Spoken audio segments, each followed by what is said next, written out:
Other interesting political news, the federal government wants to put a $250 annual EV tax so they can get more money from us. Because, well, not me, I don't drive an EV, obviously. My cars will always have 3 pedals, also known as manual transmission, and a gas engine, but some people prefer disposable vehicles that can't last more than a decade. Not me. Now, this is credited to Inside EVs. Specifically, Rob is right over there. I'm a little disappointed they say Inside EVs. They should have an EV being cut in half as like their logo, but it's just, the words Inside EVs. But I partially digress. And they say, quote, the feds want a $250 annual EV tax. Here's why it's a scam. It's equivalent to paying a tax on nearly 1,400 gallons of gasoline, nearly triple the amount the average internal combustion engine commuter uses annually. Which, yeah, and yet EVs are worse for the roads because they weigh a lot more.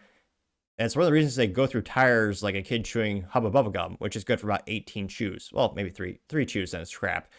It's because the tires are just, there's so much more weight.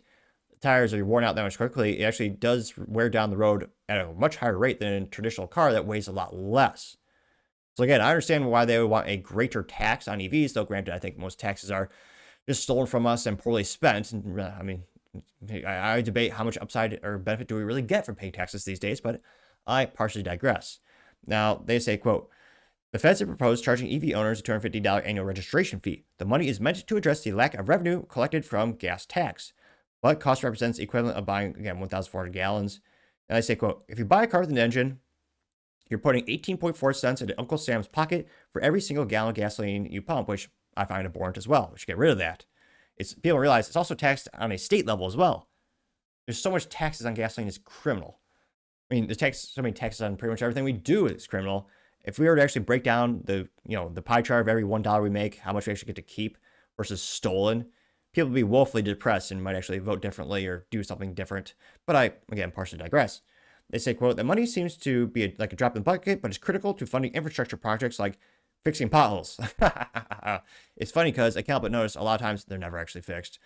They also use for allegedly, I should add that, they're allegedly used for fixing hot potholes, patching bridges, and even public transportation. The gas tax made up 81% of the $43.5 billion in revenue disposed to the Highway Trust Fund, a program used to pay for those projects, allegedly. I say that because, yeah, all highways are crap. And even, I mean, locally, granted this is anecdotally in Texas, we pay for the tolls. We have a toll tag, or that's what we call it here.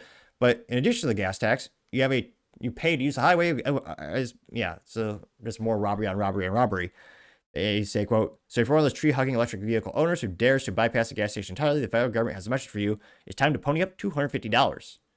Now they say, it might seem fair, but it's more complicated. They also are proposals to charge $100 for hybrids, plus a $20 charge for all vehicles beginning in 2031, which, I can't imagine how much more they want to steal from us. And they also have a Republican senator, what is this, by the name of Mr. Graves, saying he actually thinks that there should be a $1,000 EV tax proposal. It's even greater than that. They also note that EV ownership is continuing to rise, which is true, albeit at a decreased rate of adoption. But they now note that about 1.4% of all vehicles in the United States are electric, and they're noting that correlates to about $415 million in lost tax revenue because, again, they're not paying at the pump, though they are paying for electricity at home, and that is also taxed as well because why not just tax everything we do? It seems like it's what the government does best. Now, it'll be interesting to see if this passes. I can't help but think the government wants more money. Republicans and Democrats love to steal more money from us, so I can't help but think, it probably will pass. And again, they got to make up for that lost revenue they claim, and in theory, they'll fix our roads. In theory. But it is interesting because, again, EVs are increasing in popularity, especially for people who can't do math about long-term ownership ROI, but they're increasing in popularity. So it'll be interesting to see if this actually gets passed. But let me know your thoughts. As always, be fascinated to hear what you have to say. Thank you, everyone, for taking the time to tune in today. Again, try to get to 5,000 subscribers by the end of the year. So if you can click that button, I greatly appreciate it. Also, give me a thumbs up, thumbs down, or a comment. It's a great way to give me some additional feedback, letting me know how I can make the show better and better. Lastly, don't forget to take time to tell your family, tell your friends, tell your coworkers, heck, tell your enemies, tell anyone and everyone. Just stay safe and fight the good fight.